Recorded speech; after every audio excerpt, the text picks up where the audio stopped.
Hi everyone, সবাই কেমন আছেন? আশা করি সবাই ভালো আছেন। আলহামদুলিল্লাহ, আমিও খুব ভালো আছি। আপনাদের একটি বিষয় দেখানোর জন্য ভিডিওটি করতেছি।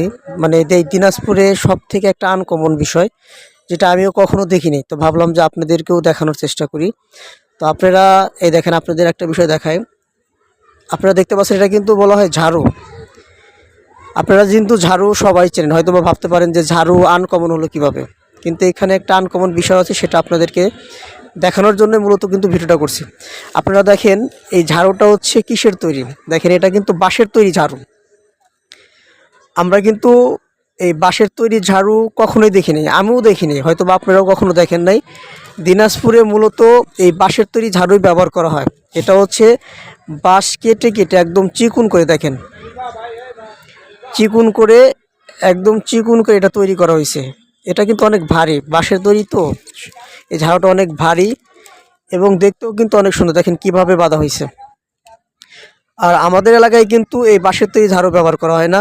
এই আমাদের এলাকায় আপনার ওই যে নারকেল গাছের যে থাকে, শলা বলা হয়, ওই শলা দিয়েই কিন্তু ঝাড়ু তৈরি করা হয়। আমরা কিন্তু মূলত আপনার শলার তৈরি ঝাড়ু দেখছি, কিন্তু বাঁশের তৈরি ঝাড়ু দেখিনি। তো ভাবলাম যে আমিও যেহেতু নতুন দেখলাম, তো আপনাদেরকেও দেখানোর চেষ্টা করলাম। দেখেন, দিনাজপুরে মূলত কিন্তু এই বাঁশের তৈরি ঝাড়ু ব্যবহার করা হয়।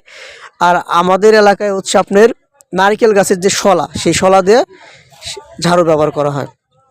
তো সবাই ভালো থাকেন, সুস্থ থাকেন। আসসালামু আলাইকুম।